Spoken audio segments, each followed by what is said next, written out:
Before I start this video, I want to announce that I'm going to be hosting a Smash Bros. Ultimate tournament. It will be an online tournament called the Stimulus Series. Why the Stimulus Series? Well, I'll be putting my stimulus check towards the prize pool for a minimum of $1,200. The top players will be featured on my Twitch stream, and the top 8 players will all earn a cash prize. The current date is up in the air, but I'm trying to get it by this summer. But that's where you guys come in. I'm going to need the help of tournament organizers or TOs to help me manage such a big tournament. And of course, I'm going to need you. Those of you that want to participate, go ahead and follow me on Twitter for updates regarding the Stimulus Series. And if there's enough hype around it, I might even increase the prize pool. So let your favorite Smash Pro know that this tournament is going to be happening sometime in the summer. I'm shooting towards July. But with that, let's start the video.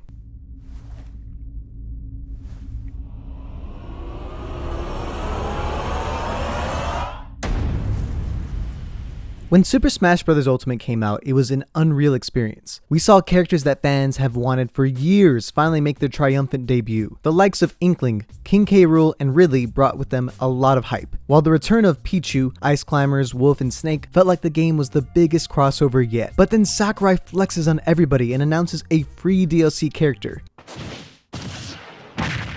And it was a plant. A plant. We knew we'd get DLC, but we now knew that it could be anyone. Over the year, Sakurai released 5 more DLC characters in the Fighter Pass, and each brought extreme joy.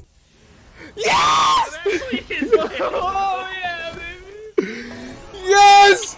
Holy crap! And some sadness, but for the most part, the characters are insanely creative and bring a lot to the Smash Bros. Roster as a whole. Recently, Sakurai announced another DLC Fighter Pass with 6 new fighters. The first one was revealed to be a character from ARMS, and the one ARM fan rejoiced. Woo!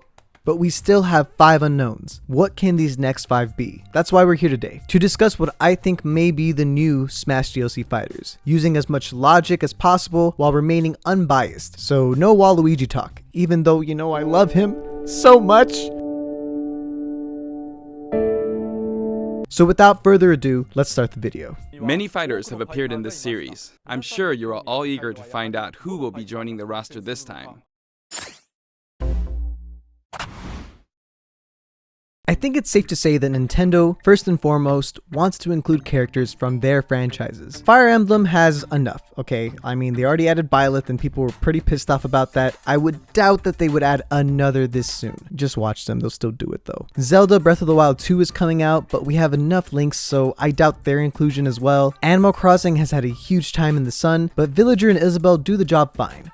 The most obvious franchise that I believe we will get a fighter from is Pokemon. I know, we have so many Pokemon characters already, but you have to understand, this is their biggest franchise. With the recent announcement of Sword and Shield DLC, we may see one of the starters, or maybe even a non-starter, but if it's a starter, which one? Inteleon is a sniper Pokemon, which doesn't look like it would make for a good Smash character, so let's leave that one out. That leaves us with Rillaboom and Cinderace as our starters. Both can work really well, Rillaboom with its drum and Cinderace with its Pyro Ball, but we've had a fire starter most recently join, and a water starter before that. So to balance out the ecosystem and even add a new heavyweight to the game, Rillaboom seems like a good bet. Sakurai could easily make this Pokemon a unique moveset, complete with a Dynamax Final Smash. It will be kinda tough to beat.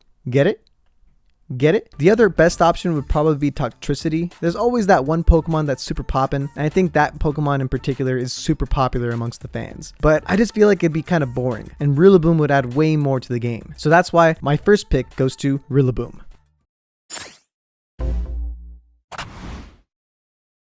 On top of all the other franchises that Nintendo already owns, they also have added new IPs. Not all of them are that incredible, but of the new ones, we got Ring Fit Adventure, which did really well commercially, especially during the pandemic, and we've seen characters like Wii Fit Trainer make an appearance, so a goofy character like this could work. But the IP I feel like a lot of people forgot about is Astral Chain. It did pretty well in Japan and even sold over 1 million copies, so just because you Americans haven't played it, it doesn't mean a character from this franchise doesn't deserve a chance. Plus, if they were working on a sequel, that's how you get hype around it. The character could have an insane moveset that uses all of their abilities. The only downside is that this looks like it might be another quote-unquote anime sword fighter, but Nintendo will try for its own IPs first, before getting a third-party character. So that's why my second pick is going to be a character from Astral Chain. But come on, we all know that we want Ring Fit Adventure, I'm just saying.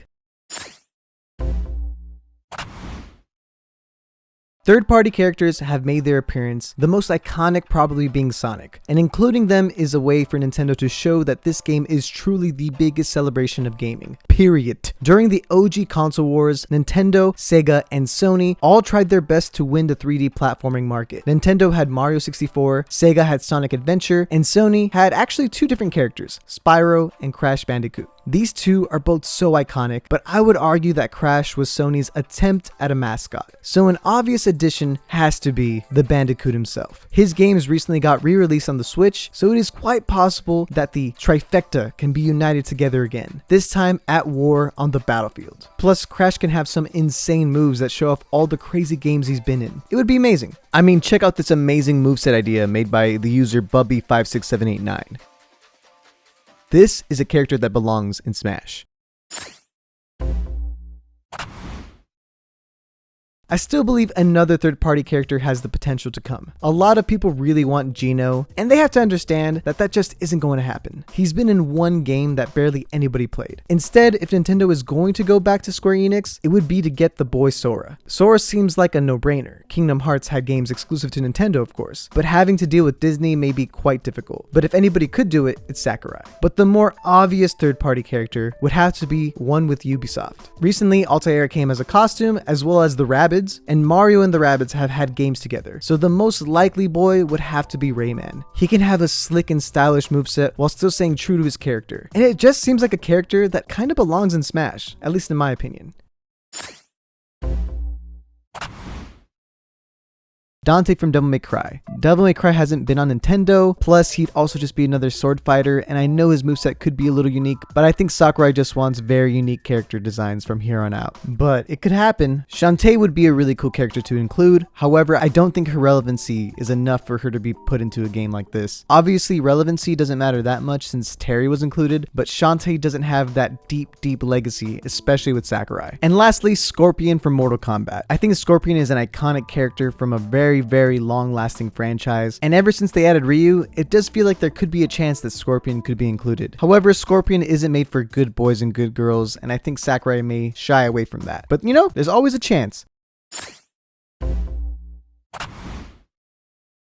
One of the biggest video game genres without any representation in Smash is the first-person shooter genre and the third-person shooter genre. Characters like Master Chief, Tracer, and Fortnite characters come to mind. While Microsoft and Nintendo have shown that they are willing to work together when Banjo was announced, it just doesn't feel like Nintendo would want to give Xbox free promotion by adding Master Chief. Maybe they'll make a Mii Gunner Master Chief costume, but besides that, I don't see them going further. And also, this is probably why Minecraft Steve may not join as well, because they don't want to just give Microsoft more free promotion.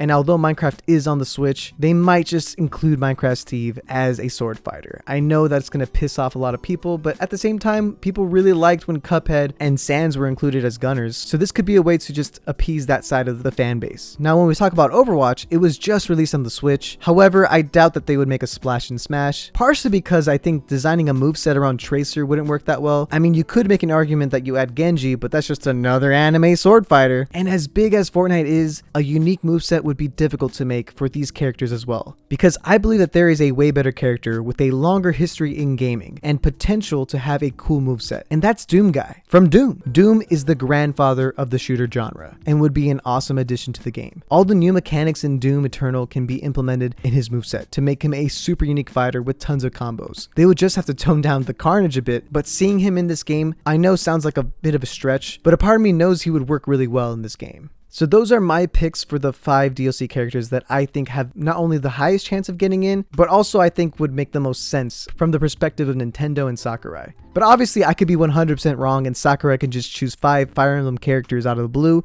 But what do you guys think? Do you agree with my list? Do you disagree with it? Please let me know in the comments down below. And if you think you can predict the next DLC fighters better than I can, write a list in the comments down below and we'll see who's more correct when they finally all come out. And once again, don't forget to follow me on Twitter for updates regarding the Stimulus series. And please, I cannot emphasize this enough, tell people that are aspiring tournament organizers for Smash Brothers to get in contact with me any way they can, because I will need help to run this tournament. Thank you so much for watching, and I will catch you guys later.